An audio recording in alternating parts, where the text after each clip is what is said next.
हाँ, तो last lecture में हमने करा था स्फेरिकल सेल पर चार्ज था, और स्फेरिकल सेल पर चार्ज होने की वजह से 3 पॉइंट पर इलेक्ट्रिक फील्ड कैलकुलेट करी थी। पहले पॉइंट लिया था सेल के आउटसाइड यानी बाहर, जहां स्मॉल आर ग्रेटर था कैपिटल आर से।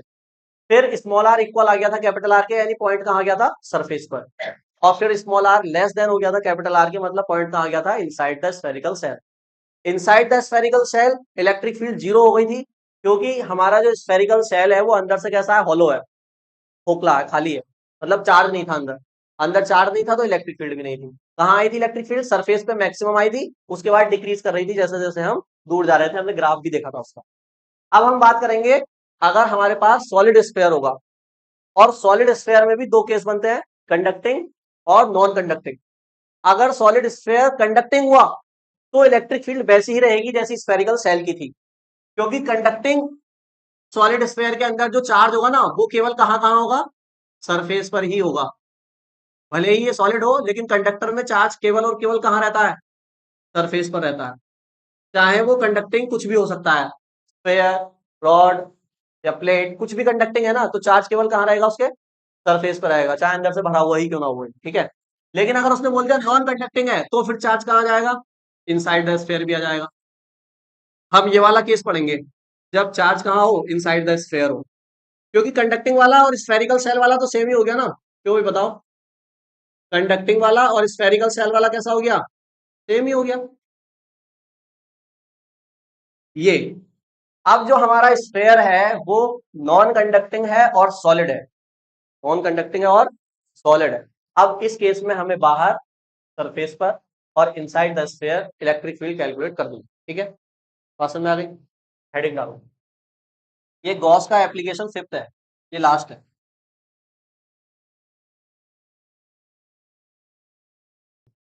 एक समान आवेशित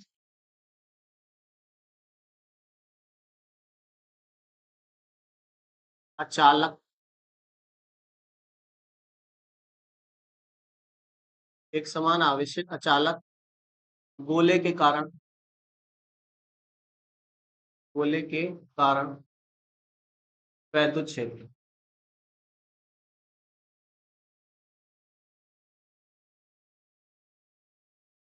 ठीक है।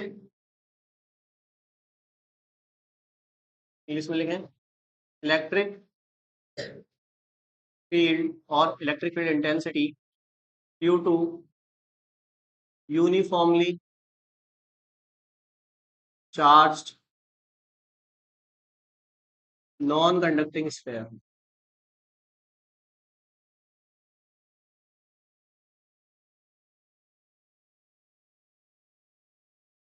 हेडिंग में कहीं भी ठोस वर्ड नहीं बोला गया है, ना ही गोलीय कोष बोला गया है, बस इतना बोला है non conducting sphere. Non conducting का मतलब ही ये हुआ कि चार्ज स्फेयर के अंदर भी है, और अंदर चार्जेस का मतलब हमारा जो स्फेयर है वो सॉलिड है, तभी अंदर चार्ज होगा ना।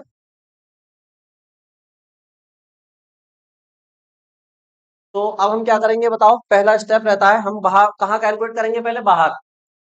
तो बाहर के लिए मैं एक पॉइंट ले लेता हूँ यहाँ, इसके स्फेयर के बाहर कोई पॉइंट ले लिया मैंने यहाँ पी, ठीक है। अब मान लो ये जो स्फेयर है इसका सेंटर है यहाँ, और सेंटर से जो इसकी रेडियस है ना इस स्फेयर की, वो कितनी बताई हमने आपको, कैपिटल आर है। ये कितनी है, कैपिटल आर। और ये जो डिस्टेंस है इस पॉइंट की सेंटर से जो बाहर है, उसको क्या मानते हैं हम बताओ, मोला। अब क्योंकि पी पॉइंट बाहर है हमारा स्फेयर से, तो हम क्या कहेंगे, फर्स्ट केस ले रहे हैं बाहर, मतलब आउटसाइड। तो इस केस में क्या होगा बताओ, स्मॉल आर बड़ा होगा कैपिटल आर बड़ा होगा, कौन बड़ा होगा, अगर पॉइंट बाहर है तो स्मॉल आर बड़ा होगा, ठीक है। वही फर्स्ट वाला केस में तो कोई चेंज नहीं है, जैसे आपने कल किया था ना वैसे ही करना है। क्या करेंगे बताओ, इस पी पॉइंट पर क्या बनाएंगे, गॉसियन सरफेस बनाएंगे, फिर एक छोटा सा एरिया एलिमेंट लेंगे, फिर इलेक्ट्रिक फील्ड की डायरेक्शन एरिया की डायरेक्शन सेम कर देंगे।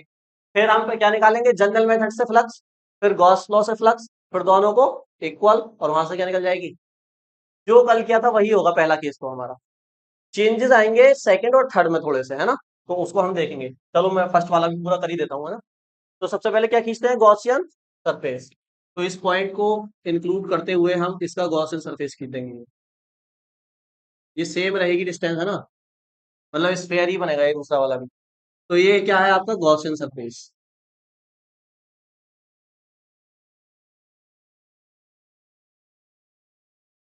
अब क्या करें हम, छोटा सा क्या ले लें, पी पॉइंट पर एक एरिया एलिमेंट ले लेते हैं गॉसियन सरफेस का। ये मैंने क्या ले लिया, एक एरिया एलिमेंट। इस एरिया एलिमेंट की डायरेक्शन किधर होगी, आउटवर्ड नॉर्मल, डीए वेक्टर। और इसी डायरेक्शन में क्या आएगी, इलेक्ट्रिक फील्ड भी आएगी, यानी ई वेक्टर की भी डायरेक्शन क्या होगी, यही होगी, सेम ई वेक्टर। तो इस केस में जो एंगल होगा ई वेक्टर और D theta D A vector के बीच कितना हो जाएगा, 0 हो जाएगा। तो हम क्या करते हैं, फर्स्ट स्टेप में जनरल मेथड से फ्लक्स निकालेंगे एरिया एलिमेंट से निकलने वाला। तो bye definition of electric flux, electric flux की डेफिनेशन कहती है कि आपको अगर फ्लक्स निकालना है ना एरिया एलिमेंट से, तो आपको क्या करना पड़ेगा, ये फॉर्मूला यूज करना पड़ेगा, इंटीग्रेशन क्या, close integration E D A cos theta. यहाँ थीटा हमारा क्या हो जाएगा, 0। ये बातें अगर समझ में आ रही हैं तभी साथ साथ नोट करना, अगर समझ में नहीं आ रहा है तो समझ लो बोर्ड पर। तो थीटा 0 हो जाएगा। अब कॉस 0 क्या होता है, कॉस 0 हो जाएगा 1, तो ये आएगा इंटीग्रेशन ई डी ए। ठीक है, इलेक्ट्रिक फील्ड कांस्टेंट होगी पी पॉइंट पर, तो ई को हम कहाँ कर सकते हैं, बाहर कर सकते हैं। इंटीग्रेशन में बचा कौन, डीए। अब डीए क्या है, एरिया एलिमेंट है गॉसियन सरफेस का। और गॉसियन सरफेस का ये जो शेप है वो कैसी है, स्फेयर ही तो है, यानी स्फेयर का एक छोटा सा एरिया है। और इंटीग्रेशन कर रहे हो यानी पूरे स्फेयर का एरिया मिलेगा। तो पूरे स्फेयर का एरिया कितना होगा बताओ सचिन, इस पूरे स्फेयर का एरिया बताओ, पूरे स्फेयर का, रेड वाले का, रेड वाले पूरे स्फेयर का एरिया। स्फेयर का एरिया कल भी मैंने लिखा था, क्या, ए होगा बस, फॉर्मूला फॉर्मूला, बता भाई।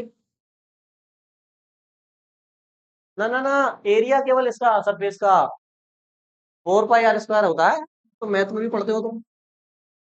4 पाई r कौन सा आएगा, स्मॉल कैपिटल, आर स्मॉल आएगा, हाँ क्योंकि बाहर वाले की बात कर रहे हैं ना। इसको हम क्या कह देंगे, इक्वेशन फर्स्ट। अब क्या लगाएंगे, by Gauss law, second method हमारा, by Gauss law, second step sorry. तो गॉस लॉ से फ्लक्स निकालेंगे। अब यहां पर मैंने माना है कितना चार्ज है, प्लस क्यू चार्ज है। तो प्लस क्यू चार्ज है तो गॉस लॉ जब आप लगाओगे तो फॉर्मूला लगेगा क्यू बाय एप्सिलॉन नॉट। इसको कहेंगे इक्वेशन 2।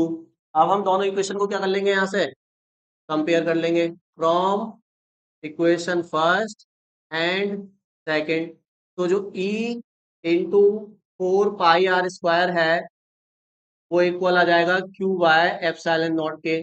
यहाँ से आपकी इलेक्ट्रिक फील्ड आ जाएगी आउटसाइड द स्फीयर, ये आएगी। देखो 4 पाई r² नीचे जाएगा इसके, तो इसको मैं ऐसे लिख सकता हूँ मॉडिफाई कर कर, 4 पाई एप्सिलॉन नॉट और क्यू बाय r²। ठीक है भाई, यहाँ तक तो आपको डाउट होगा ही नहीं क्योंकि ये सेम रिपीट हुआ है कल वाला स्टेप पूरा का पूरा, सेम है ना, नोट करो। है, ये स्मॉल आर हमें क्या बता रहा है, देखो मैंने कल भी बताई थी ये बात, स्मॉल आर कहाँ से डिस्टेंस है, स्फेयर के सेंटर से डिस्टेंस है। लेकिन चार्ज तो यहाँ है ना, यहाँ तक है ना चार्ज, चार्ज से डिस्टेंस नहीं है पॉइंट की स्मॉल आर, सेंटर से डिस्टेंस है स्मॉल आर। मतलब ये ऐसे बिहेव कर रहा है आउटसाइड वाला पॉइंट कि ये जो चार्ज है ये स्फेयर के कहाँ रखा है, सेंटर पर रखा है। ऐसे बिहेव कर रहा है, मतलब ये एज्यूम करेंगे हम कि ये जो सारा का सारा चार्ज है वो स्फेयर के सेंटर पर है, तभी तो सेंटर से डिस्टेंस आई है फॉर्मूले में, आर। भाई ये जो डिस्टेंस होती है ये चार्ज की तो डिस्टेंस होती है पॉइंट से, लेकिन ये डिस्टेंस आई कहां से, सेंटर से। इसका मतलब चार्ज कहाँ है, सेंटर पे है। माना है ये चीज, मानी है, एक्चुअल में तो चार्ज पूरे कहाँ है, स्फीयर पर। लेकिन इन क्वेश्चंस को सॉल्व करने के लिए तुम्हें कहाँ मानना पड़ेगा, चार्ज को सेंटर पर मानना पड़ेगा। वही डिस्टेंस लोगे आप, ठीक है, तो ये बताया इस फॉर्मूले में। अब हम इस फॉर्मूले को और दूसरे टर्म में भी लिख सकते हैं। हाँ भाई, यहां तक नोट कर लिया सबने, कर लो जिसने नहीं करा।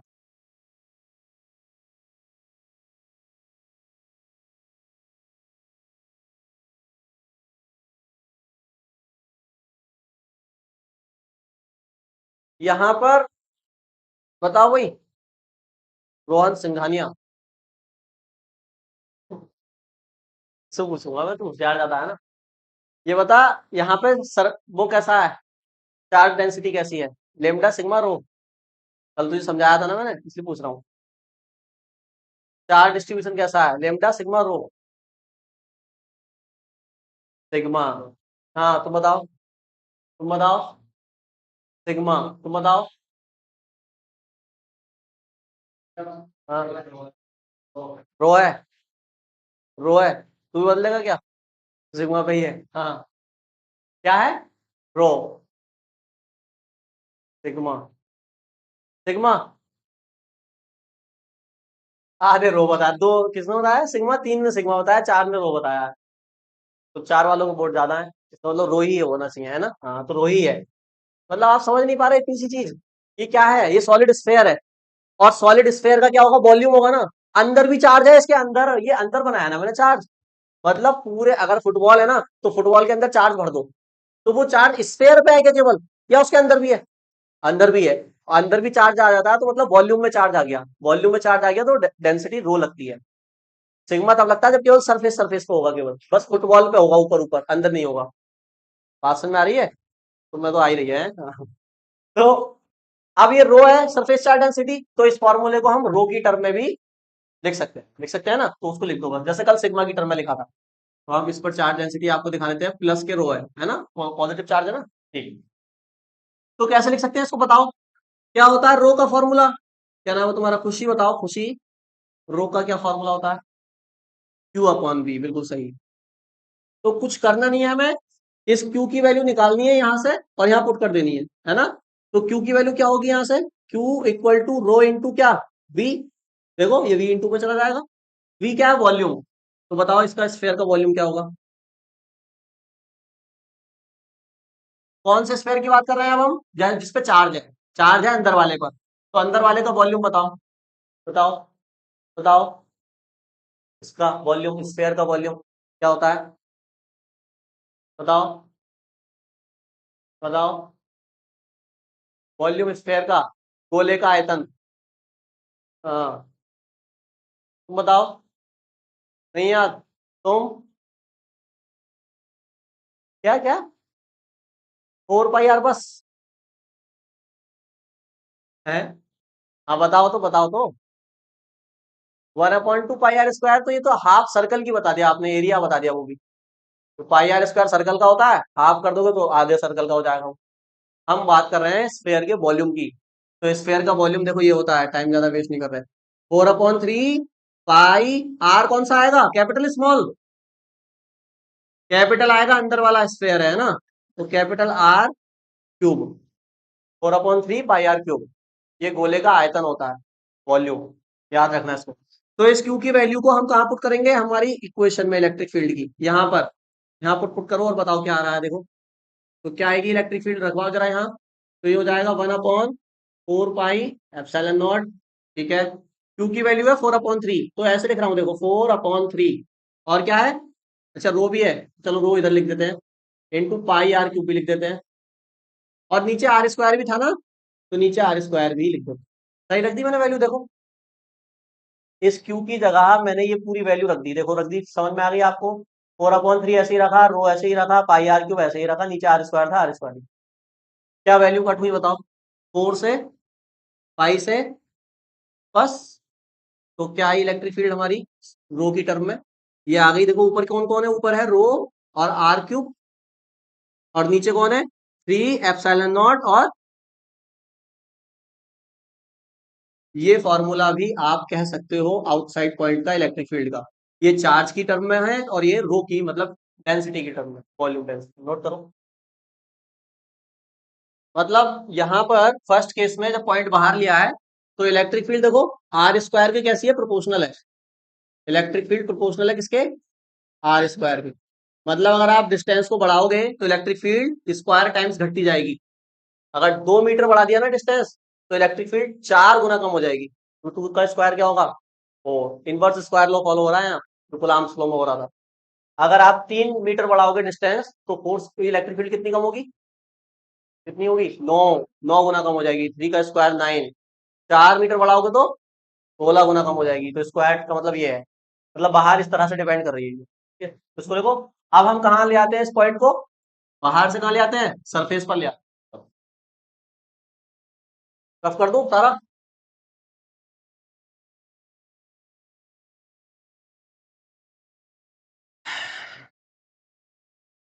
सेकंड में ये पॉइंट कहाँ आएगा? सतह पर, है ना? यानी एट सरफेस। अब देखना जरा क्या होता है सरफेस पर, क्या होता है भाई? सरफेस पर क्या होता है? जो स्मॉल आर है वो किसके इक्वल हो जाता है? कैपिटल आर के इक्वल हो जाता है। तो जो फॉर्मूले आए हैं उसी में स्मॉल आर की जगह क्या कर देते हैं? बस कैपिटल आर कर देते हैं। बाकी पूरा डेरिवेशन सेम ही रहता है इसके लिए। तो हम कह सकते हैं जो स्मॉल आर है वो इक्वल हो जाएगा किसके? कैपिटल आर के, सरफेस पर। ठीक है, मतलब ये पी पॉइंट अब यहाँ आ गया है सरफेस पर, और यहाँ पर जो स्मॉल आर है वही कैपिटल आर। ठीक। तो हमारा जो फर्स्ट आया था एक्सप्रेशन इलेक्ट्रिक फील्ड का, वो था E is equal to 4 pi epsilon nought Q/r²। तो इसमें अगर हम R की जगह कैपिटल R रख देंगे तो यही इलेक्ट्रिक फील्ड सरफेस पर हो जाएगी। तो 4 पाई एप्सिलॉन नॉट Q/कैपिटल R²। तो एक तो फॉर्मूला ये हो गया। दूसरा आप कौन सा लिख सकते हैं? वही रो वाला। तो रो वाला फॉर्मूला कितना आया था भाई? क्या था बोलना जरा? रो फिर कैपिटल आर क्यूब, है ना? तो रो आर क्यूब और नीचे 3 एप्सिलॉन नॉट R², ये था ना? हम क्या कर रहे हैं? स्मॉल आर की जगह कैपिटल आर कर रहे हैं क्योंकि पॉइंट सरफेस पर आ गया है। तो जो अब होगा इलेक्ट्रिक फील्ड का फॉर्मूला वो हो जाएगा rho R cube divided by 3 epsilon naught, small R की जगह कैपिटल आर का स्क्वायर। देखो स्क्वायर से R² कैंसिल हो जाएगा, एक आर ऊपर बचेगा। तो इलेक्ट्रिक फील्ड आ जाएगी हमारी रो आर और डिवाइडेड बाय 3 एप्सिलॉन। ये सरफेस पर इलेक्ट्रिक फील्ड के दोनों हमने फॉर्मूले नोट करो। प्रैक्टिकल चेंज थोड़ा सा डिफरेंट हो जाता है।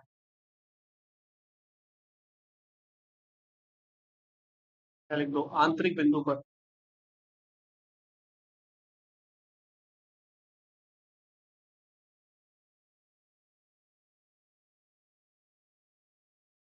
Eight internal point.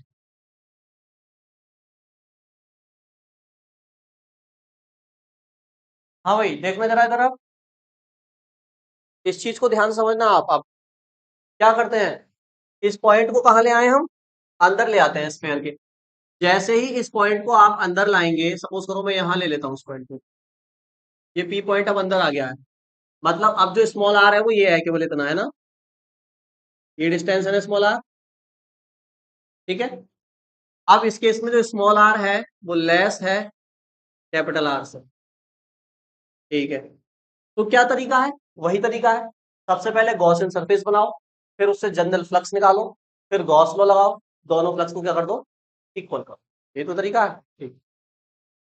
अब जैसे ही आप गॉसियन सरफेस यहाँ बनाएंगे ना, तो देखना यहाँ पर भी क्या बनेगा? एक स्फेयर ही बनेगा आर रेडियस का। स्मॉल आर रेडियस का क्या बन गया? ये रेड वाला क्या है? Gaussian, Gaussian surface. ठीक है, स्मॉल आर रेडियस वाला। अब देखो कल क्या था और आज क्या है। कल जब हमने ये स्मॉल आर रेडियस का अंदर गॉसियन सरफेस बनाया था उसमें कोई चार्ज नहीं था, लेकिन अब जो बनाया है उसमें चार्ज है ना? है अंदर ही चार्ज है ना? देखो पूरे स्फीयर में। मतलब अब अंदर इलेक्ट्रिक फील्ड भी होगी, चार्ज है तो जाहिर सी बात है इलेक्ट्रिक फील्ड होगी। मतलब अब फ्लक्स जीरो नहीं होगा। अब क्या, एक बात बताओ आप मुझे, ये जो क्यू चार्ज है, प्लस क्यू चार्ज है, ये तो पूरे स्फीयर पे है ना? पूरे स्फीयर पे प्लस क्यू चार्ज है। तो क्या इस छोटे वाले स्फीयर पर भी प्लस क्यू चार्ज होगा या चेंज हो जाएगा? बताओ। प्लस क्यू रहेगा। यार प्लस क्यू जो चार्ज है वो तो पूरे स्फीयर पर है।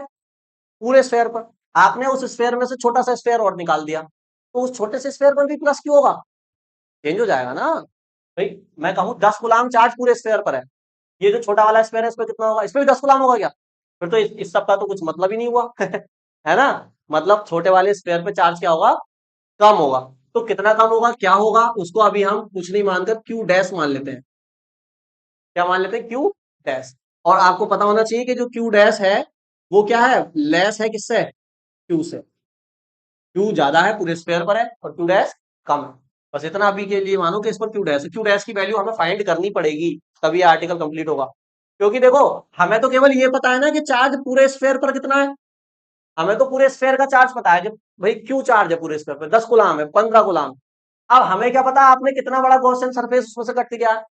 भाई कोई कोई स्टूडेंट करेगा वो यहाँ से गॉसियन सरफेस ले लेगा, कोई स्टूडेंट यहाँ से गॉसियन सरफेस ले लेगा, तो गॉसियन सरफेस तो फिक्स ही नहीं है ना।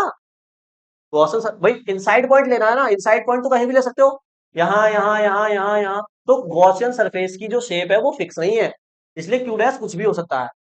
बात समझ में आ रही है? इसलिए क्यू डैश की वैल्यू हमें क्या करनी पड़ेगी, फाइंड करनी पड़ेगी, किसकी टर्म में, क्यू की टर्म में।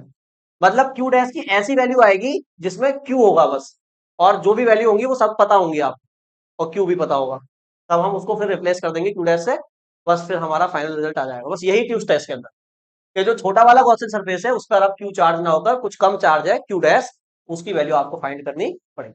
ठीक है, बाकी सारे मेथड वही लगेंगे। तो पहले मैं क्या लगा देता हूँ, इस छोटे वाले सरफेस में से फ्लक्स निकाल देता हूँ। तो उसके लिए क्या करना पड़ेगा, एक एरिया एलिमेंट ले लिया मैंने, इसकी डायरेक्शन वही D A vector, electric field भी इसी डायरेक्शन में होगी ई वेक्टर, और थीटा कितना हो जाएगा 0। ठीक है, चलो करो। तो general formula by definition of flux, by definition of electric flux लगाओ। फ्लक्स क्या होगा, E is equal to close integration E D A cos theta. Theta फिर से हमारा क्या हो जाएगा 0, थीटा 0 हो जाएगा तो कॉस 0 खत्म कर दूं डायरेक्ट, यहाँ लिख देता हूँ थीटा 0 मतलब कॉस थीटा खत्म। तो ई डी ए, ई कॉन्स्टेंट होगा पी पॉइंट पर, जितने भी पी पॉइंट लोगे इस गॉसियन सरफेस पर सब पर ई की वैल्यू क्या होगी, फिक्स होगी, तो ई बाहर आएगा। इंटीग्रेशन में कौन बचा, डी ए। बताओ भाई कौन स्टूडेंट बताएगा इस डी ए की वैल्यू, इंटीग्रेशन डी ए की वैल्यू बताओ कितनी होगी, बताओ। इंटीग्रेशन डीए का मतलब आप समझ रहे हैं ना, ये जो छोटा सा एरिया एलिमेंट हमने लिया है गॉसियन सरफेस में, इसका इंटीग्रेशन करोगे तो पूरा गॉसियन सरफेस आ जाएगा। पूरे गॉसियन सरफेस का क्या एरिया पूछ रहे हैं हम, बताओ क्या होगा है। यार गॉसियन सरफेस छोटा ही तो है, वही होगा 4 पाई r² ही तो होगा, फिर कंफ्यूज क्यों हो।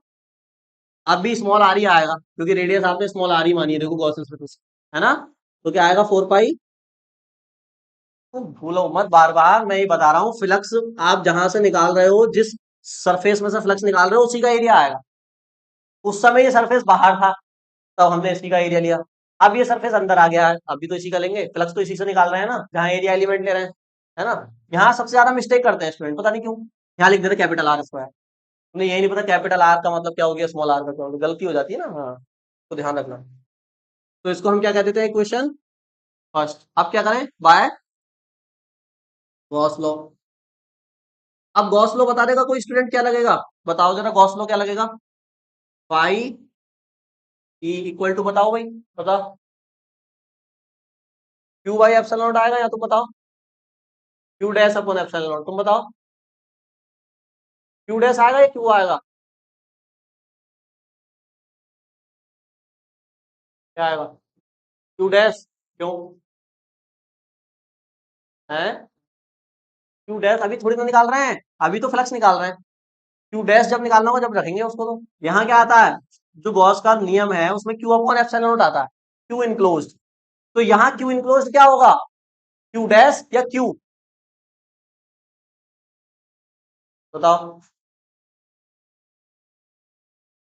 इनक्लोज तो क्यू डैश है तो क्यू डैश आएगा, हाँ बिल्कुल सही। गॉसियन सरफेस जो चार्ज इनक्लोज्ड कर रहा है वही क्यू डैश, वही क्यू इनक्लोज्ड है। तो गॉसियन सरफेस ही छोटा वाला रेड सर्कल, तो ये कितना चार्ज इनक्लोज कर रहा है, क्यू डैश, तो यहाँ पर क्यू डैश आएगा, क्यू मत लिख देना गलती से, समझ गया हाँ, तुम्हारा गलत बताता है। ठीक है, तो क्यू डैश अपॉन, समझ गया क्यू डैश क्यों आया, समझ गया, हाँ ठीक। अब इसको क्या कहते हो, इक्वेशन सेकंड। अगर यहाँ क्यू लिख दोगे तो पूरे सरफेस से निकलने वाला फ्लक्स आ जाएगा, पूरे स्फेयर से, from equation first and second, from equation first and, equal कर दो दोनों को, बताओ E 4 pi R square is equal to Q dash upon epsilon naught. यहां से क्या लिख सकते हैं हम, E is equal to 1 upon 4 pi epsilon naught, नीचे गया इसके क्यू डैश अपॉन क्या।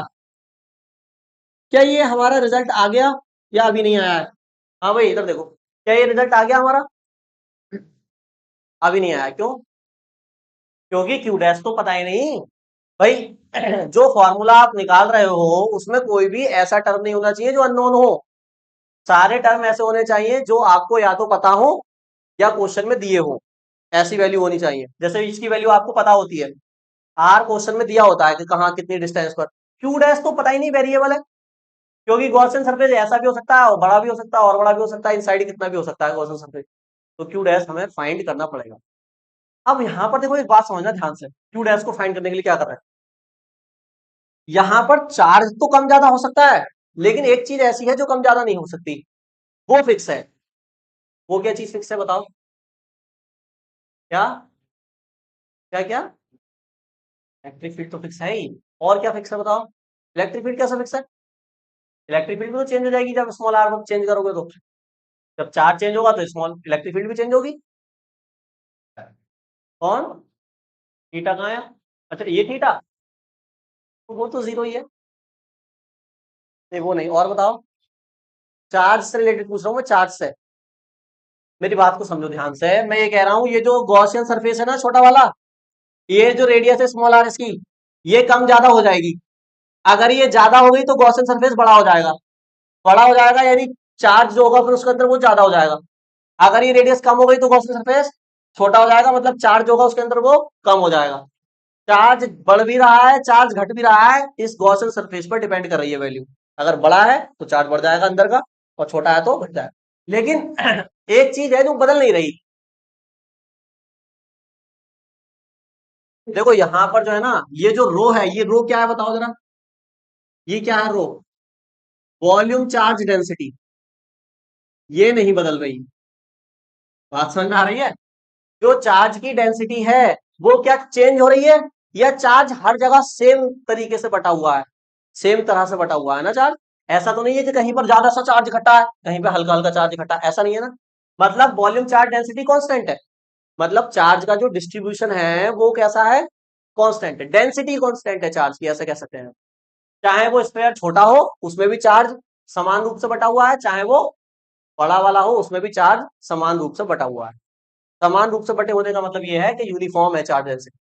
और चार्ज डेंसिटी यूनिफॉर्म है तो इसकी भी चार्ज डेंसिटी बड़े वाले की भी क्या होगी, रो, और छोटे वाले की भी क्या होगी। तो कहने का मतलब ये है। तो हम क्या करेंगे, बड़े वाले स्फीयर की चार्ज डेंसिटी निकालेंगे, छोटे वाले स्फीयर की चार्ज डेंसिटी निकालेंगे, और दोनों को क्या कर देंगे, इक्वल कर देंगे, क्योंकि चार्ज डेंसिटी तो इक्वल ही होगी ना। बात समझ में आ रही है? ठीक है, बढ़ जाए आगे। ठीक, तो बताओ, पहले हम रो निकाल देते हैं बड़े वाले स्फीयर का। बड़े वाले स्फीयर का यानी कैपिटल आर वाले रो। रो किसका निकाल रहे हो आप, कैपिटल आर रेडियस वाले का। तो रो का क्या फॉर्मूला होता है, चार्ज अपॉन वॉल्यूम। तो चार्ज कितना है कैपिटल वाले पे, मतलब इस पर स्फीयर पर, क्यू। और वॉल्यूम क्या होगा इसका बताओ जरा, इसका वॉल्यूम क्या होगा है। अरे वी लिख दो तो पहले, अब वी की वैल्यू तो बता दो। 4/3 पाई कौन सा आर, इसका निकाल रहे हैं बड़े वाले का, देखो कैपिटल आर लिखा है मैंने इसीलिए। क्या, कैपिटल आर और क्या, क्यू। जो नीचे वाला एक्स्ट्रा 3 है वो कहाँ जाएगा, तो 3 क्यू डिवाइड में क्या, 4 पाई r क्यू। ठीक है, ये किसकी डेंसिटी आई है, बड़े वाले स्फीयर की, जो स्फीयर था हमारा ये वाला। अब हम क्या किसकी डेंसिटी निकालेंगे, छोटे वाले की। दोनों की डेंसिटी क्या कर देंगे फिर, इक्वल कर देंगे, ठीक है। तो रो स्मॉल आर निकालो अब छोटे वाले का। तो क्या होगा, उस पर चार्ज कितना है, क्यू डैश है ना, और उसका क्या आएगा नीचे, वॉल्यूम। तो बताओ, क्यू डैश अपॉन वॉल्यूम छोटे वाले का बताओ क्या होगा, 4/3 पाई कैपिटल आर की जगह क्या आ जाएगा, बस यही तो चेंज होगा। ये वाला 3 फिर से कहां पहुंच जाएगा, ऊपर। तो 3 क्यू डैश अपॉन में 4 पाई r क्या, समझो इस बात को।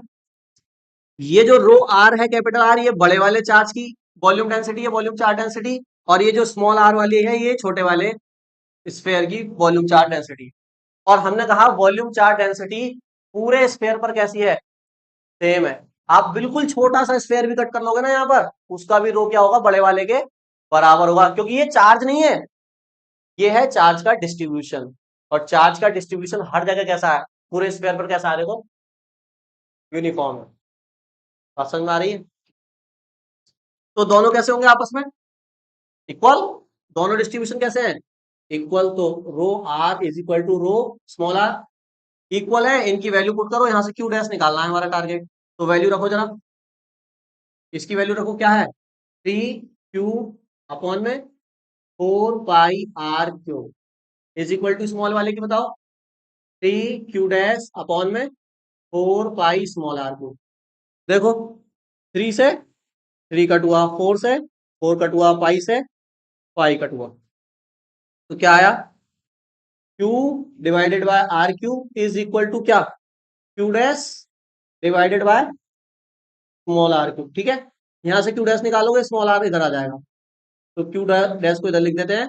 ये हो जाएगा Q small R cube upon में क्या, ये आ गई किसकी वैल्यू, देखो क्यू डैश की वैल्यू आ गई क्यू डैश की वैल्यू। अब इसमें देखो, ये सारी वैल्यू आप जानते होंगे या आपको क्वेश्चन में दी होंगी।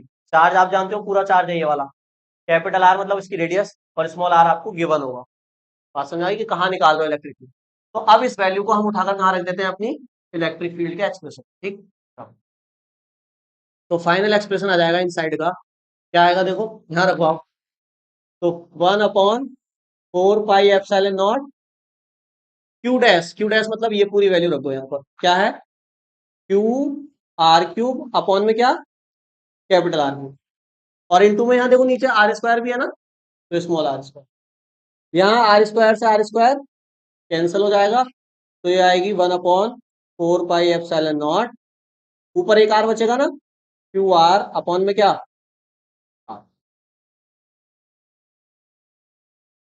इनसाइड। नोट करो, जल्दी समझो इसको। इसको एक तरीके से और समझ लो, अगर जिसकी समझ में ना आया हो, वैसे समझ में आ गया होगा, क्योंकि यूनिफॉर्म है, मतलब हर जगह चार्ज कैसा है, सेम है, चार्ज डेंसिटी कैसी है, सेम है। तो ऐसे भी समझ सकते हैं, देखो कैसे, इधर देखो जरा, ये अब सब देख ले, पहले बाद में नोट कर लेना। ये जो, ये वाला जो स्फेयर है ना, बड़ा वाला, इस पर हम कह रहे हैं रो है चार्ज डेंसिटी। और ये जो छोटा वाला स्फेयर है, इस पर भी हम क्या कह रहे हैं, रो है चार्ज डेंसिटी।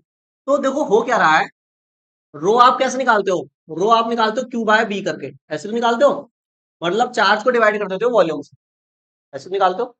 मान लो मैं एक एग्जांपल ले लेता हूं, मैं कहता हूं ये जो बड़ा वाला स्फेयर है ना, इस पे मान लो चार्ज है 50 गुलाम का।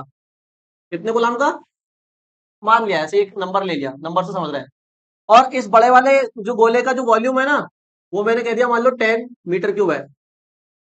कितना है, 10 मीटर क्यूब वॉल्यूम, इसका वॉल्यूम 10 मीटर क्यूब है। और जो चार्ज है वो कितना, 50 गुलाम, ऐसा मान लिया, ठीक है। तो अगर यहां से आप रो निकालोगे तो कितना आएगा, तो क्यू बाय बी होता है, क्यू बाय बी, यानी 10 से 50 कटेगा, कितना आएगा, 5 गुलाम पर मीटर क्यूब, यही तो आएगा, बताओ, रो पांच आएगा। अब हम क्या कह रहे हैं, ये जो छोटा वाला गोला है इसका भी 5 ही होगा। तो हुआ क्या होगा एक्चुअल में, जो छोटा वाला गोला है उसका चार्ज कम हो जाएगा, जाहिर सी बात है। तो हम मान लेते हैं कि जो छोटा वाला गोला है, यानी उसका क्यू डैश जो है वो कितना हो गया, मान लो 25 गुलाम हो गया, चार्ज कम हो गया, क्योंकि भाई शेप कम हो गया, तो चार्ज अब छोटे वाले एरिया की तो लिया जाएगा, छोटे वाले स्फेयर में जितना चार्ज है। तो मैंने मान लिया बड़े वाले पे 50 था, तो छोटे वाले पे कितना है, 25 है। अब जब इसका चार्ज कम हुआ तो इसका वॉल्यूम भी तो कम हो गया। जब बड़ा गोला था तो वॉल्यूम उसका ज्यादा था, 10 था। अब वॉल्यूम क्या हो गया, कम, मतलब अभी कम जगह ले रहा है ना। तो हमने मान लिया इसका वॉल्यूम कितना हो गया, 5 हो गया, 5 हो गया, कम हो गया। अब यहां से अगर आप रो निकालोगे तो कितना आएगा, देखना, 25 डिवाइडेड बाय 5, यानी ये भी कितना आया, 5 ही आया। कहने का मतलब यह है, देखो उसका भी 5 आया था, इसका भी 5। कहने का मतलब यह है कि जब चार्ज ज्यादा है तो वॉल्यूम भी क्या है, ज्यादा है। और जब वॉल्यूम कम हुआ तो उसके अंदर चार्ज भी क्या हो गया, कम हो गया। तो रेशियो दोनों का क्या रहा, इक्वल रहा। और रेशियो को क्या कहते हो आप, रो कहते हो। मतलब जो डेंसिटी है, चार्ज डेंसिटी, वो कैसी रहेगी, सेम रहेगी। इसी कॉन्सेप्ट को हमने यूज किया और यहां से क्या निकाला, क्यू डैश। बात समझ में आ गई। अब ये हमने दूसरे तरीके से एक्सप्लेन करा आपको, है ना।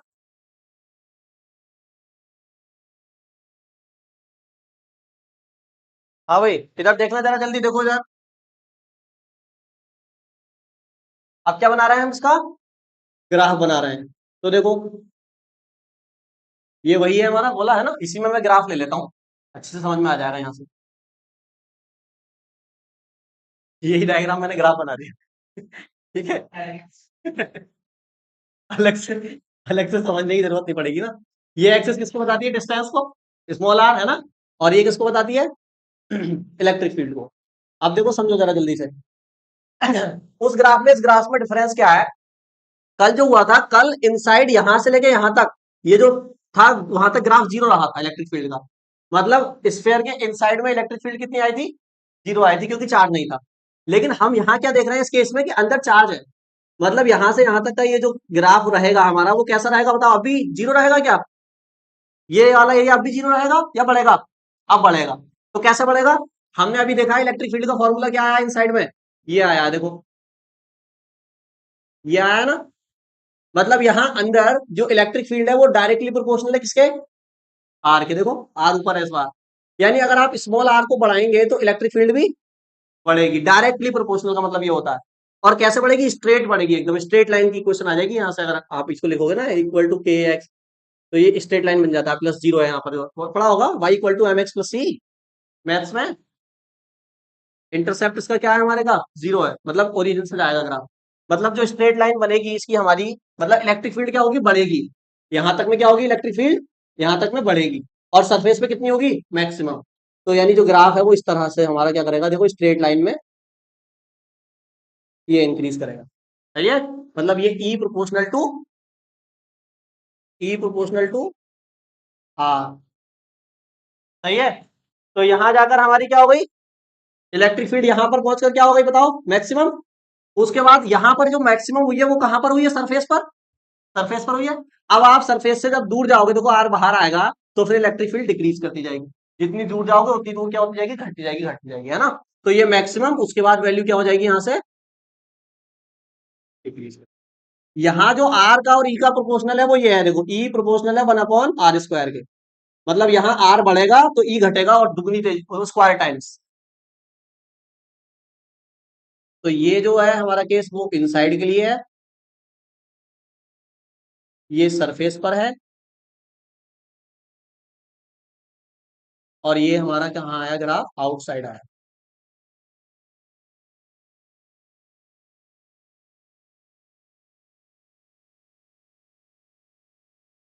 ठीक है, अब ये आर्टिकल आपका पूरी तरह से कंप्लीट हो गया।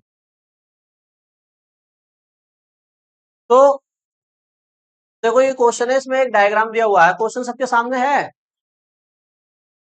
तो इसमें 1.13 है नई वाली बुक में, इसमें दिया है कि चित्र 1.30 में किसी एक समान स्थिर वैद्युत क्षेत्र में तीन आवेशित कणों के पथ चिन्ह, और ब्रैकेट में बोला ट्रैक्स, है ना, ट्रैक्स दर्शाए गए हैं। तीनों आवेशों के चिन्ह लिखिए। अच्छा, इनमें से किस कण का आवेश सहती, सहती क्या होता है मैंने बताया था, सहती क्या होता है बताओ, मास है ना, सहती मतलब मास, मास को सहती बोलते हैं हिंदी में, द्रव्यमान या सहती एक ही बात है। अनुपात, ब्रैकेट में बोल भी दिया देखो, क्यू बाय एम, क्यू मतलब आवेश, डिवाइड मतलब मास, क्यू बाय एम अधिकतम है, ये बताना है किसका ज्यादा है। ये अच्छा क्वेश्चन है, ठीक है। इसका जो डायग्राम दिया हुआ हम बना देते हैं बोर्ड पर। देखो एनसीईआरटी की बुक ले लेंगे सभी, चाहे नई हो या पुरानी हो, कैसी भी हो, वो सबके पास होनी चाहिए एनसीईआरटी वाली बुक। इंग्लिश मीडियम वाले इंग्लिश में ले लेंगे, हिंदी मीडियम वाले हिंदी में ले लेंगे एक बुक। ऐसे करके है ट्रैक, प्लेट, सॉरी ट्रैक नहीं, प्लेट, एक प्लेट ऊपर है और एक प्लेट नीचे है, ये दो प्लेट है ना। ऊपर वाली प्लेट पर है ना पॉजिटिव चार्ज है, ऊपर वाली प्लेट पर पॉजिटिव है, पॉजिटिव को हम ब्लू से दिखा रहे हैं,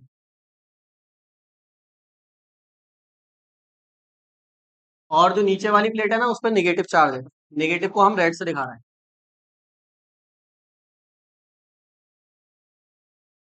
तो दो पॉजिटिव प्लेट, एक पॉजिटिव एक निगेटिव है, तो इनके बीच में क्या है, इनके बीच में क्या होगा बताओ, इलेक्ट्रिक फील्ड होगी, जाहिर सी बात है। और कहां से कहां होती है, पॉजिटिव से निगेटिव की तरफ होती है, यानी इस तरह से इनकी क्या है, इलेक्ट्रिक फील्ड की डायरेक्शन होगी नीचे की तरफ। अब क्वेश्चन ये कह रहा है, देखो कह रहा है इसके अंदर हमने 3 पार्टिकल ऐसे फेंक फेंक तुम्हारे 3 पार्टिकल फेंक दिए इसके अंदर। तो उनका जो पाथ है ना तीनों पार्टिकल्स का, तो वो कैसे कैसे दिया हुआ है, उनका ट्रैक दिया हुआ है। जो पहला पार्टिकल है वो इस तरह से गया, देखो कुछ ऐसे गया, ऐसे गया, ऐसे गया, और फिर ये ऐसे करके बेंड कर गया। ये था पहला पार्टिकल।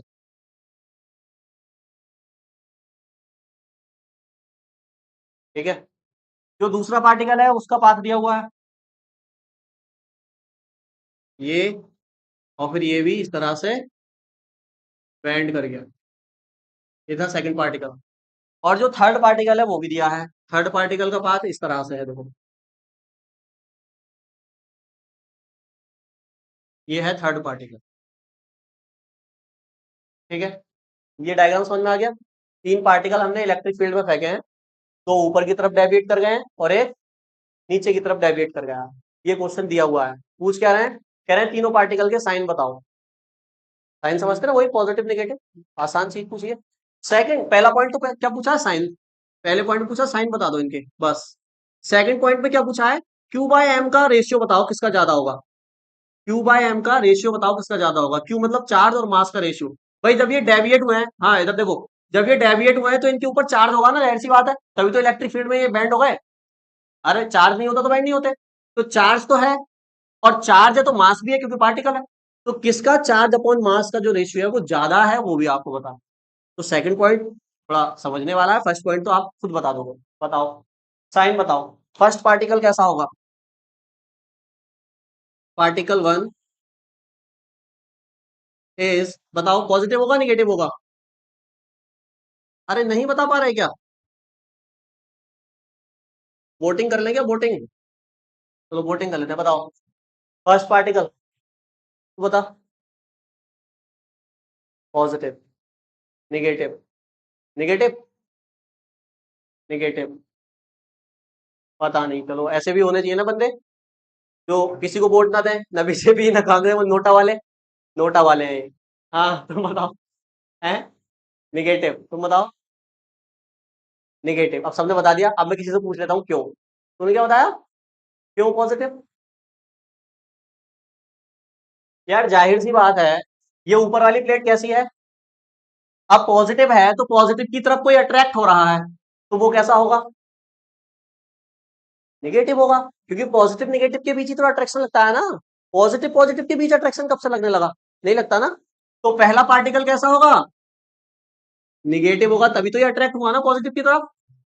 दूसरा पार्टिकल बताओ, सेकंड पार्टिकल कैसा होगा, वो भी निगेटिव होगा, वो भी तो पॉजिटिव की तरफ डिफ्लेक्ट हुआ है, ठीक है। और जो थर्ड पार्टिकल है वो कैसा होगा, वो कैसा होगा बताओ, वो पॉजिटिव होगा क्योंकि वो निगेटिव प्लेट की तरफ डिफ्लेक्ट हुआ है। तो ऐसे आप बता सकते हो साइन तो बहुत आसानी से। लेकिन अगर आपको ये क्यू बाय एम बताना है तो इसको कैसे बताएंगे, वो अभी हम समझेंगे, पहले इसको नोट करो जरा। अब हम क्या कह रहे हैं, चार्ज और मास का रेशियो किसका ज्यादा होगा, बता सकता है कोई, कैसे करेंगे इसको। कौन से पार्टिकल का चार्ज और मास का रेशियो ज्यादा है, बताओ किसका ज्यादा है, बताओ।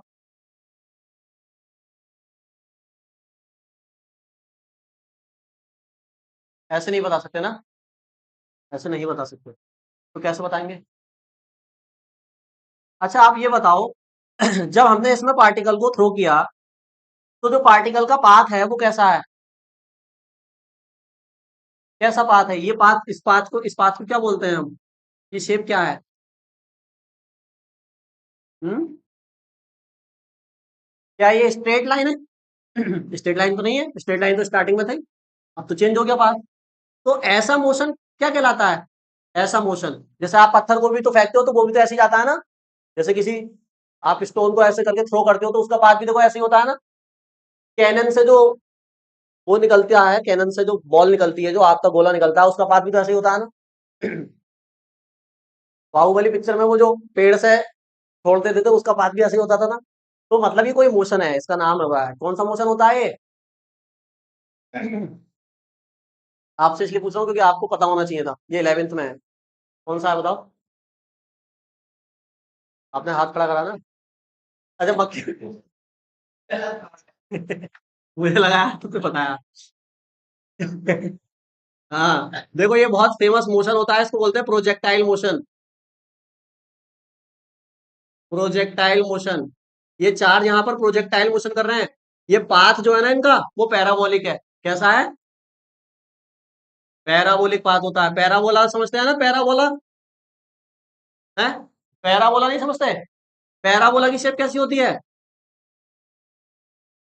अभी सर्कल परकल पर ही हो गया तुम बस। पैराबोला, एलिप्स, हाइपरबोला ये नहीं पढ़े? यार भूलने वाली चीजें नहीं होती है ये। ऐसे होते हैं पैराबोला, देखो ऐसी जो शेप होती है वो पैराबोला होती है। इसको पैराबोला बोलते हैं। बात समझ में आ रही है? इसकी इक्वेशन होती है Y square equal to 4x।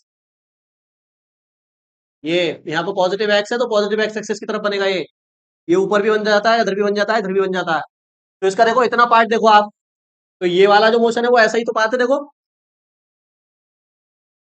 तो पाथ कैसा है इसका? पार्टिकल का पैराबोला है। और मोशन कैसा है? प्रोजेक्टाइल मोशन है। तो अब आपको ये बताना है कि किस पार्टिकल का चार्ज और मास का रेशियो ज्यादा होगा। तो उसको बताने के लिए है ना, हमें इक्वेशन ऑफ मोशन का यूज करना पड़ेगा, क्योंकि मोशन हो रहा है ना यहाँ पे, प्रोजेक्टाइल मोशन। तो इक्वेशन ऑफ मोशन का यूज करना पड़ेगा। सेकंड इक्वेशन ऑफ मोशन का, किसका? सेकंड इक्वेशन ऑफ मोशन का। क्या है सेकंड इक्वेशन ऑफ मोशन, बताओ। देखो इन्होंने यहाँ पर क्वेश्चन के अंदर ना ऐसे करके ग्राफ भी दिया हुआ है। ये एक्सिस वाई है और ये वाली एक्सिस क्या है? एक्स है। क्वेश्चन को देखोगे तो साइड में ये भी दिया हुआ है ना, देखो है दिया हुआ। मतलब क्या कह रहे हैं इधर देखो। ये पार्टिकल स्ट्रेट जा रहा था लेकिन बेंड हुआ ना, डिफ्लेक्ट हुआ। तो डिफ्लेक्शन किस एक्सिस में हुआ है? एक्स एक्सिस में या वाई एक्सिस में? देखो वाई एक्सिस में डिफ्लेक्शन हुआ है, ये है डिफ्लेक्शन। अगर यहाँ पर कोई इलेक्ट्रिक फील्ड नहीं होती तो पार्टिकल ऐसे सीधा चला जाता, मान मान लेते हैं ना। और क्योंकि इलेक्ट्रिक फील्ड है तो ये बेंड हुआ, तो ये डिफ्लेक्शन आया। ये डिफ्लेक्शन किस एक्सिस में आया? वाई एक्सिस में आया, देखो है ना, ये वाई एक्सिस है ना, इसमें आया डिफ्लेक्शन। तो अब ये वाला ये जो पार्ट है इसको हम कह देते हैं डिफ्लेक्शन वाई, और कितना डिफ्लेक्शन है वाई कह देते हैं। तो ये वाई डिफ्लेक्शन हुआ है इस पार्टिकल का। ऐसे करके इनका भी हुआ है, वाई हुआ है ऊपर पॉजिटिव वाई, तो नेगेटिव वाई कहते हैं, ऐसे कहते हैं है ना, या पॉजिटिव भी मान लो, कैसे भी मान लो, वाई मानो, मैग्नीट्यूड वाई। तो यहां हम इक्वेशन ऑफ मोशन लगा सकते हैं। सेकंड इक्वेशन ऑफ मोशन क्या होती है बताओ? याद है आपको, मैंने एक बार यहाँ तीन इक्वेशन ऑफ मोशन लिखी थी। ये 11th का टॉपिक है ये भी। तो क्या थी सेकंड वाली, बता दो। हाँ, S is equal to U T plus half A T square, ये थी। सही है। ये इक्वेशन हम कहाँ लगा रहे हैं? एक्स एक्सिस में, एक्स एक्सिस में, वाई एक्सिस में। डिफ्लेक्शन कहाँ हुआ है? वाई में। तो इक्वेशन कहाँ लग रही है? वाई एक्सिस के लिए लग रही है, और वाई एक्सिस। ठीक है। एस क्या होता है यहाँ पर? हाँ भैया, एस क्या होता है? डिस्प्लेसमेंट। डिस्प्लेसमेंट, डिस्टेंस नहीं बोलना इसको। क्यू क्या है? क्यू क्या बताओ? वेलोसिटी कौन सी? अरे नहीं, इनिशियल वेलोसिटी। नहीं, वेलोसिटी दो होती है, इनिशियल और फाइनल। ये मार्कर मैंने यहाँ से छोड़ा, यहाँ कैच कर लिया, देखो मान लो गिर गया। तो जब छोड़ा था तो इसकी इनिशियल वेलोसिटी कितनी थी?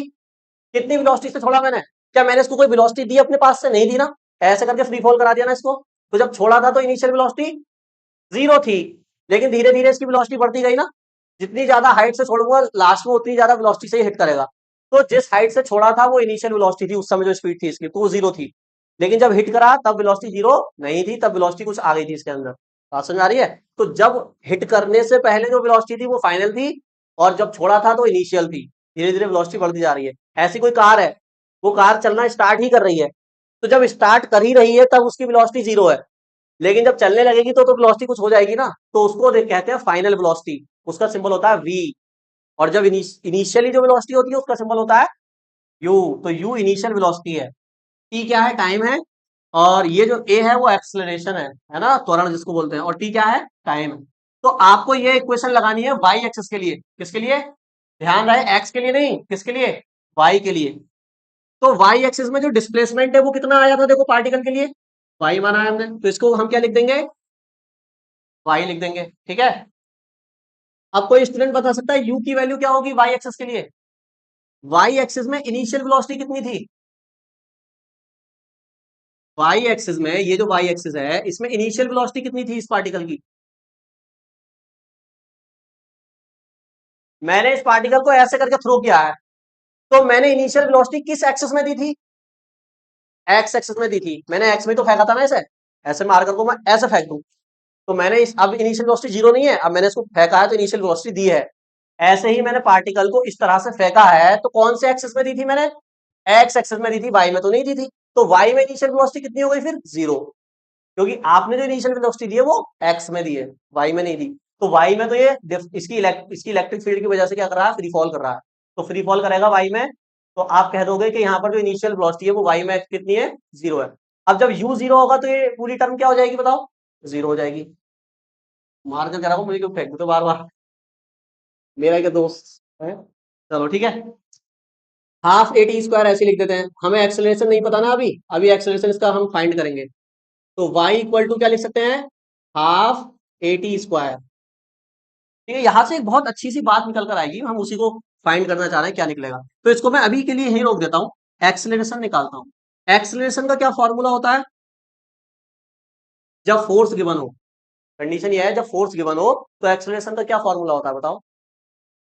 देखो ये जो सारी चीजें लग रही है ना, ये 12th की चीजें नहीं है, इसलिए आपको थोड़ा थोड़ा ऐसा हो सकता है जो कम भी समझ में आया है।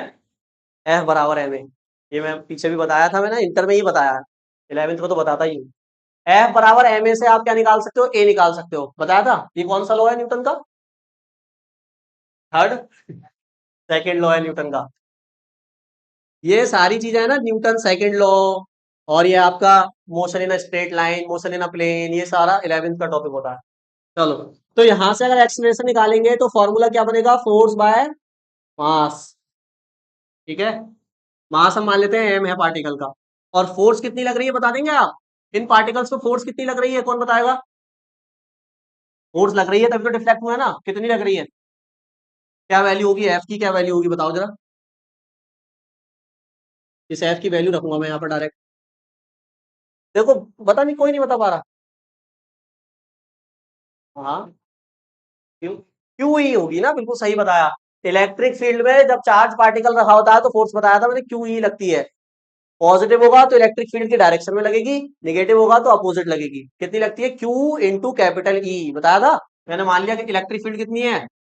ई है, और ये चार्ज है इनके ऊपर, क्यू मान लिया चार्ज है, तो जो फोर्स लगेगी वो क्या होगी? Q into E divided by M, बस। ये एक्सेलरेशन की वैल्यू कहाँ रखेंगे आप? इस इक्वेशन में रखेंगे और इसे कंटिन्यू करेंगे, तो रखो। तो y is equal to half, A की वैल्यू है Q E divided by M T square. क्या ये हाफ कांस्टेंट टर्म है? कांस्टेंट है। क्या ये इलेक्ट्रिक फील्ड जो है, जो इलेक्ट्रिक फील्ड लग रही है इनके बीच में, ये कांस्टेंट ही तो है, देखो चार्ज चेंज थोड़ी ना हो रहा है, ये भी कांस्टेंट है। मास तो कांस्टेंट है ही, जो टाइम होगा डिफ्लेक्शन का वो भी क्या होगा? कांस्टेंट होगा। कहने का मतलब ये है कि यहां से मैं क्या कह सकता हूं, जो क्यू बाय एम है ना, क्यू बाय एम, इन दोनों को ले लेता हूं और बाकी सारी चीजों को हटा देता हूं, तो प्रोपोर्शनल का साइन लगेगा। जब कांस्टेंट टर्म हटती है तो प्रोपोर्शनल लगता है, और जब प्रोपोर्शनल हटता है तो कांस्टेंट लगता है, उल्टे होते हैं। तो यहां से आप कह सकते हो जो वाई जो है ना, वाई वो डायरेक्टली प्रोपोर्शनल होगा क्यू बाय एम के। अब देखो, ये मत समझना कि भैया ने ये सारी चीजें कहाँ डाल दी, जैसे ही इस प्रोपोर्शनल को हटाओगे ये सारी चीजें फिर से वापस आ जाएंगी। बात समझ में आ रही है? तो यहां से हमें देखो बहुत अच्छी बात पता चल गई, क्या? कि वाई क्या था हमारा? वाई ये था डिफ्लेक्शन। तो हम क्या कह रहे हैं? डिफ्लेक्शन जो होगा ना, वो चार्ज और मास के रेशियो के प्रोपोर्शनल होगा डायरेक्टली। मतलब जिसका चार्ज और मास का रेशियो ज्यादा होगा उसका डिफ्लेक्शन भी क्या होगा? ज्यादा होगा। या इसका उल्टा कहो, जिसका डिफ्लेक्शन ज्यादा होगा उसका चार्ज और मास का रेशियो भी ज्यादा होगा, डायरेक्टली प्रोपोर्शनल है ना। तो अब बताओ, आप नहीं बता सकते किसका ज्यादा होगा? भाई सिंपल सी बात है, डिफ्लेक्शन जिसका ज्यादा होगा, जो ज्यादा बेंड कर रहा होगा, उसका चार्ज और मास का रेशियो उतना ज्यादा होगा। तो कह रहे हैं बताओ किस पार्टिकल का सबसे ज्यादा है, मैक्सिमम पूछा है, ये किसका मैक्सिमम है? तो बताओ डायग्राम देखकर, कौन सबसे ज्यादा ज्यादा डिफ्लेक्ट हुआ है बताओ? पार्टिकल नंबर 3 तो हुआ है, तो हम कह देंगे पार्टिकल 3 हैज मैक्सिमम डिफ्लेक्शन, और particle 3 has maximum charge mass ratio. Particle 3 has maximum Q by M ratio. बताओ ये बात समझ में आई या नहीं आई? यहां से हमने रिलेशन निकाल दिया ना, कि जिसका डिफ्लेक्शन ज्यादा होगा उसका चार्ज और मास का रेशियो भी ज्यादा होगा, तो पार्टिकल 3 का ज्यादा है। डायग्राम से क्लियर है, नोट कर लो। हम्म ऐसे करके क्वेश्चन करके डाल देंगे ऐसे। देखो इधर समझेंगे, बोर्ड पर समझा रहा हूँ मैं क्वेश्चन क्या है। क्वेश्चन में ये बोला है कि एक हमारे पास ऑयल ड्रॉप है। ऑयल ड्रॉप मतलब तेल की बूंद है एक, ठीक है। और ये तेल की बूंद ऐसे ही एक ही जगह रुकी हुई है, स्टॉप है किसी हाइट पर।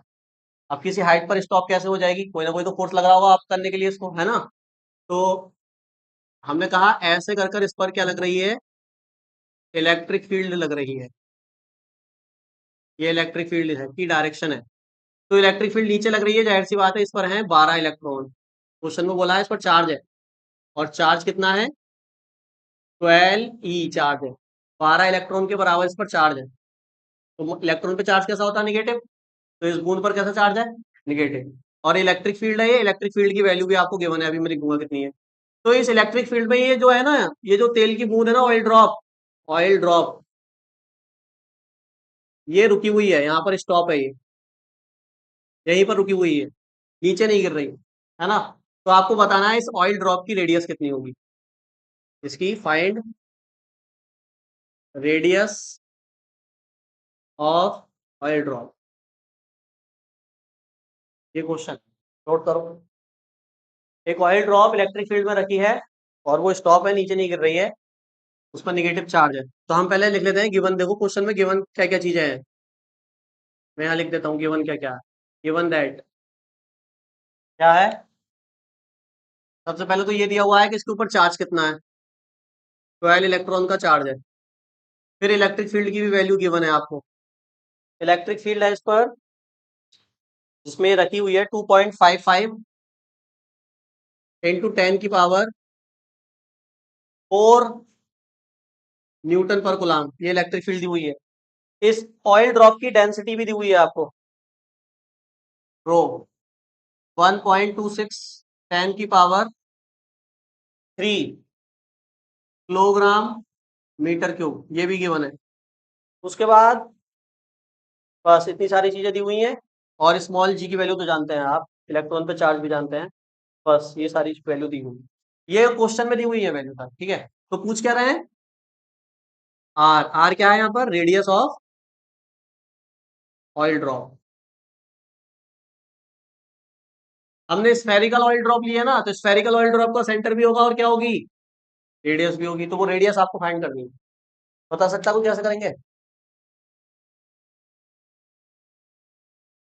कैसे करेंगे बताओ जरा। सबसे पहले आप क्या करोगे, ये जो ऑयल ड्रॉप है ना, ये रुकी हुई है ना यहाँ हाइट पर, मतलब ये रखी नहीं है किसी पर, ये ऊपर ही किसी स्पेस में ही रुकी हुई है, यहीं पर रुकी हुई है। कोई चीज कैसे रुक सकती है स्पेस में बताओ, रुक तो सकती नहीं ना। मैं मारकर अगर नहीं छोड़ूंगा तो ये नीचे गिरेगा। क्यों गिरेगा नीचे, क्यों गिरेगा, क्योंकि ग्रेविटेशनल फोर्स लगेगी, नीचे ग्रेविटी लगेगी। तो इस बूंद पर नहीं लग रही होगी क्या, ग्रेविटी लग रही होगी। तो कितनी लग रही होगी बताओ, नीचे की तरफ जो फोर्स लगती है किसी भी बॉडी पर कितनी होती है वो, अरे एम जी तो होती है यार, मास इंटू स्मॉल जी, ग्रेविटेशनल एक्सेलरेशन। ये तो वेट होता है ना, एम जी। कोई भी जो बॉडी है जिसकी तरह जो स्पेस पर रखेंगे तो नीचे जाएगी ना, तो वो कितनी फोर्स से नीचे जाती है, एम जी से जाती है। यानी एम जी फोर्स लगेगा इस पर नीचे, लेकिन नीचे तो ये जा नहीं रही, ये क्या है, स्टॉप है। इसका मतलब इस पर इतनी ही फोर्स कहां लग रही है, ऊपर भी लग रही है, और इतनी ही होगी, मैं पूरे कॉन्फिडेंस से कह सकता हूं। क्यों, क्योंकि ये ड्रॉप क्या है, स्टॉप है। अब कोई चीज तभी स्टॉप हो सकती है कि जितनी फोर्स को नीचे लग रही है उतनी फोर्स आप क्या कर दो, ऊपर दे दो। तो जो नेट फोर्स हो जाएगी वो क्या हो जाएगी, जीरो हो जाएगी। तो वो ऑयल ड्रॉप जाएगी नहीं कहीं, न्यूटन फर्स्ट लॉ लग जाएगा। अगर कोई बॉडी पर फोर्स नहीं लग रही है तो वो रेस्ट में है, तो रेस्ट में ही रहेगी, ठीक है। हाँ, तो अब ऊपर बताओ कौन सी फोर्स लग रही है, जाहिर सी बात है इलेक्ट्रिक फील्ड में रखी है ना ये। तो इलेक्ट्रिक फील्ड में रखी है, चार्ज कैसा है, निगेटिव। तो इलेक्ट्रिक फील्ड में निगेटिव चार्ज पर फोर्स कहां लगती है, अपोजिट फील्ड के अपोजिट। कितनी लगेगी बताओ, इस फोर्स की वैल्यू बार बार बताना पड़ेगा, एम जी तो नीचे है, ऊपर कितनी लगेगी, ऊपर एम जी कैसे लग जाएगा, एम जी ऑलवेज नीचे लगता है, अर्थ लगाती है ना एम जी। तो एम जी हमेशा नीचे ही लगेगा। हाँ, ये कह सकते हो एम जी के बराबर लगेगी, जो भी फोर्स लगेगी एम जी के बराबर, एम जी नहीं, एम जी के बराबर। भूल गए, इलेक्ट्रिक फोर्स में चार्ज पर फोर्स कितनी लगती है यार, तुम क्यों भूल रहे हो एक ही चीज बार बार। मान लो पॉजिटिव चार्ज है, तो इस पर फोर्स कहां लगती है, फील्ड की डायरेक्शन में कितनी, Q इंटू ई पॉजिटिव, सही है। और अगर कोई निगेटिव चार्ज है तो इस पर फोर्स कितनी लगेगी, अपोजिट फील्ड के कितनी लगेगी, माइनस का Q इंटू ई, ये तो लगती है। अब ये जो बूंद है इस पर मैंने क्या कह रहा हूं बार बार, चार्ज है चार्ज है चार्ज है, मतलब ये चार्ज है निगेटिव चार्ज, और निगेटिव चार्ज पे इलेक्ट्रिक फील्ड की डायरेक्शन के अपोजिट फोर्स लगती है, यानी जो फोर्स होगी वो बराबर होगी किसके, Q इंटू ई के, होगी नहीं होगी। और अब आप कह सकते हो क्योंकि भैया ये रेस्ट में है तो ये दोनों फोर्सेस क्या होंगी, आपस में इक्वल होंगी, तो फोर रेस्ट, क्योंकि रेस्ट में है तो आप कह सकते हो जो क्यू ई होगा वो इक्वल होगा किसके, एम जी के। बताओ ये बात आपको समझ में आई या नहीं आई, वरना मैं दोबारा एक्सप्लेन करूंगा। या ये क्वेश्चन वन जो लिखी है ये समझ में आ गई, ये बताओ पहले, तभी आप कंटिन्यू कर पाओगे आगे। कैसे लिखा मैंने इसको, समझ गए, ये दोनों फोर्सेस बराबर क्यों हैं, क्योंकि वो बूंद क्या है, स्टॉप है, और स्टॉप का मतलब ये है नीचे नहीं गिर रही, मतलब जितनी नीचे फोर्स लग रही है उतनी ही ऊपर लग रही, दोनों बराबर है तब तो स्टॉप है ना। कोई भी ज्यादा हो जाएगी तो बूंद उधर ही मूव करने लगेगी, मान लो ये ज्यादा हो गई तो ये ऊपर चलने लगेगी, ये ज्यादा हो गई तो नीचे। हम कह रहे हैं क्वेश्चन बोला स्टॉप है, स्टॉप मतलब दोनों क्या है, इक्वल है, ठीक है। क्यू ही समझ में आया क्यों लग रही है, क्योंकि इलेक्ट्रिक फील्ड में है तो अपोजिट लगेगी। एम जी, कोई भी बॉडी होती है नीचे गिर रही होती है, एम जी फोर्स लगती है उस पर, ठीक है। सही है, तो निकालना क्या है, रेडियस, रेडियस तो बिल्कुल अलग ही क्वेश्चन पूछ जाना है इसने, आर पूछा है, स्मॉल आर, कोई बात नहीं बता देंगे। बताओ ये जो वैल्यू इसमें दी हुई है वो सब पता है क्या आपको, क्यू बताया, देखो 12 इलेक्ट्रॉन के बराबर है, एक इलेक्ट्रॉन पे जानते हैं हम कितना चार्ज लगता है, ई दिया हुआ है, एम मास, इस बूंद का मास दिया है क्या, नहीं दिया, और जी कितना होता है, स्मॉल जी की वैल्यू कितनी होती है, हाँ 9.8, है ना, मीटर पर सेकंड स्क्वायर, ये होती है स्मॉल जी की वैल्यू, ठीक है। चलो, तो मास नहीं पता ना, मास, मास निकाल लेते हैं, मास निकालेंगे ना, जब तुम मास निकालोगे ना तो उसमें स्मॉल आर आ जाएगा, जब स्मॉल आर आ जाएगा तो उसको यहाँ रखेंगे, यहाँ से स्मॉल आर की वैल्यू भी निकल जाएगी, तो ये अप्रोच है हमारी, ठीक है। तो मास कैसे निकालेंगे, क्या दिया हुआ है? ये क्या चीज है बताओ जरा, ये क्या चीज है, डेंसिटी है, डेंसिटी का क्या फॉर्मूला होता है, डेंसिटी का फॉर्मूला क्या होता है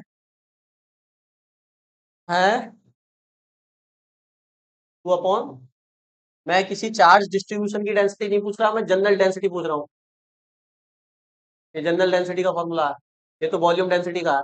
फिर तुम बताओगे क्यू अपॉन ए तो मैं कहूंगा सरफेस डेंसिटी का है, तुम बताओगे क्यू अपॉन एल मैं कहूंगा उसका है लीनियर चार्ज डेंसिटी का, मैं पूछ रहा हूँ खाली डेंसिटी का बता दो भैया, नॉर्मल डेंसिटी का क्या फॉर्मूला होता है, डेंसिटी का फॉर्मूला कोई नहीं जानता, जल्दी बताओ, मैं लिखने वाला हूँ, जल्दी बता दो, जिसे स्मार्ट बनना है वो बता देगा एकदम। अच्छा, सचिन बताओ, देखो जनरल डेंसिटी जब भी पूछी जाना है इसको मास डेंसिटी भी बोलते हैं, जनरल डेंसिटी नहीं, मास डेंसिटी, मास डेंसिटी का फॉर्मूला होता है मास और डिवाइडेड बाय वॉल्यूम, ये याद रखना, mass density, mass divided by volume, मैं कहूँ वॉल्यूम डेंसिटी तब आप कहोगे चार्ज डिवाइडेड बाय वॉल्यूम, मैं कहूँ surface density charge divided by area, वो सारी डेफिनेशन लेमडा सिग्मा रो वाली, मैंने बोला मास डेंसिटी, तो मास डेंसिटी का फॉर्मूला क्या होगा, मास, मास को हम स्मॉल एम लिख रहे हैं ना तो यहाँ भी स्मॉल एम लिख देते हैं, मास अपॉन क्या, वॉल्यूम, यानी rho equal to M upon V. अब यहां से निकालना क्या है हमें, मास, तो मास अगर आपको निकालना है तो आपको क्या करना पड़ेगा, इसको मल्टीप्लाई में ले जाना पड़ेगा, रो इंटू वी, ठीक है। रो तो दिया है ना हमें, और वी क्या होता है, वॉल्यूम, इसका वॉल्यूम कितना होगा बताओ, अगर रेडियस स्मॉल आ रहा है तो वॉल्यूम कितना होगा बताओ, कल पढ़ाया था कल, ये क्या है, इसकी शेप क्या है, स्फेयर का वॉल्यूम नहीं बताया कल, 4 पाई r² नहीं था, वॉल्यूम है पूछ रहा हूँ, सरफेस एरिया नहीं, हाँ हाँ हाँ बताया ना सही, 4/3 पाई r स्मॉल और क्यूब, ये होता है वॉल्यूम पेयर का, है ना। तो यहां से देखो रो की वैल्यू अभी मत रखो, जब हम यहाँ पुट कर देंगे ना फिर रख लेंगे सारी वैल्यू एक साथ। तो अब मास की वैल्यू हमें मिल गई इतनी, इसको हम कहाँ पुट करेंगे, क्वेश्चन नंबर फर्स्ट में, तो पुट इन इक्वेशन फर्स्ट। देखो मैंने कहा था नहीं, मास की जब वैल्यू निकालोगे वहां स्मॉल आर आ जाएगा, तो यहाँ से रेडियस निकलेगी, इस स्मॉल आर की वैल्यू आपको निकालनी है क्वेश्चन में। तो रखो, तो Q E is equal to mass कितना है, rho into 4/3 pi R cube into क्या, स्मॉल डी। ठीक है, यहां से आर निकलवा दो, कितना होगा, आर क्यूब निकलवा दो, बाकी सारी वैल्यू इधर फेंकनी है मुझे। तो फेंके जरा, तो बताओ जरा क्या लिखूं, क्यू लिखूंगा, ई लिखूंगा, और बताओ यहाँ क्या लिखूं, क्या लिखूं, 3, ठीक है, और बस अब नीचे आ जाओ, नीचे क्या, रो, स्त्री को है ना, यहाँ नहीं लिखते, गंदा लग रहा है, इधर लिख देते हैं आगे। और बताओ रो 4 पाई जी, बिल्कुल सही, और यहाँ क्या बचेगा, आर, क्या है? तो यहाँ से मैं लिख सकता हूँ आर क्यूब की जो वैल्यू आई ना वो कितनी आई, 3 QE डिवाइडेड बाय 4 पाई ρ g, ये आई, ठीक है, यहाँ तक क्लियर है ना सबको, ठीक। अब बताओ सारी वैल्यू जानते हैं आप, इधर वाली सारी वैल्यू जानते हैं, देखो 3 तो नंबर है, क्यू की वैल्यू यहां से निकाल सकते हैं, क्यू की वैल्यू देखो, 12 की मल्टीप्लाई कर दो, एक इलेक्ट्रॉन पे चार्ज कितना होता है, 1.6 10 की पावर -19 से, तो ये हो गई क्यू की वैल्यू। कभी 12 ही रख दो वहां पे, 12 ही मत रख देना, तो ये हो गई क्यू की वैल्यू। फिर ई की वैल्यू ये है, 4 पाई कांस्टेंट है, रो की वैल्यू ये है, स्मॉल जी की ये है, सारी वैल्यू रखेंगे, कैलकुलेट करेंगे, आंसर आ जाएगा, नोट कर लो। यहाँ x की पावर 3 लिखा है, और यहाँ कोई नंबर है, और मैं कहूँ आपसे x की वैल्यू बताओ, तो क्या बताओगे, x की वैल्यू बताओ, ये बताना जरा यहाँ से। अच्छा, कैसे, ऐसे कह रहे हो क्या, ऐसे कह रहे हो ना, है, तो इसका क्या मतलब है, ये क्या है, ये क्या है, क्यूब रूट है ना, अरे क्यूब रूट सही बताया आपने बिल्कुल, मतलब ये कह रहा है इसके ऊपर भैया रूट हम स्क्वायर रूट चढ़ा देंगे, और यहाँ लिख देंगे 3। ये 3 क्या बताता है आपको, ये 3, ये मल्टीप्लाई में नहीं है 3, ये है क्यूब रूट।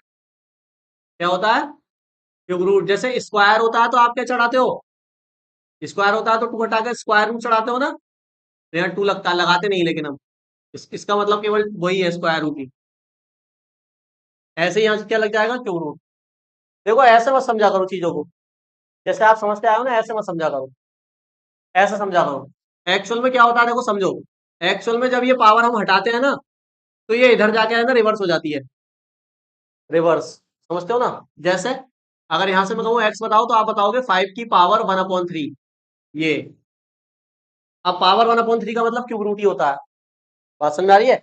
जैसे अगर मैं यहां से पूछूंगा बताओ एक्स की वैल्यू, तो आप ऐसे बताओ 2 की पावर कितनी, 1/2, 1/2 पावर का मतलब रूट ही होता है, अगर वैल्यू पे 1/2 पावर है तो उसका मतलब स्क्वायर रूट ही होता है।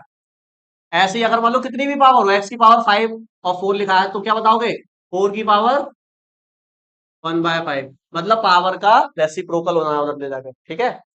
तो लास्ट में जाकर तुम्हें ये काम करना पड़ेगा इसमें, और फिर तुम्हें जो आंसर आएगा उसका क्यूब रूट, इसका मतलब क्यूब रूट है ना, उसका क्यूब रूट निकालना पड़ेगा, तब आर की वैल्यू आएगी। इसको मैं आपको ट्राई दे रहा हूँ, घर से देखता हूँ कौन करके लाएगा इसको, ट्राई कर देते जाओ, करके लाना है इस कैलकुलेशन को। बस अब कल हम नया चैप्टर स्टार्ट करेंगे।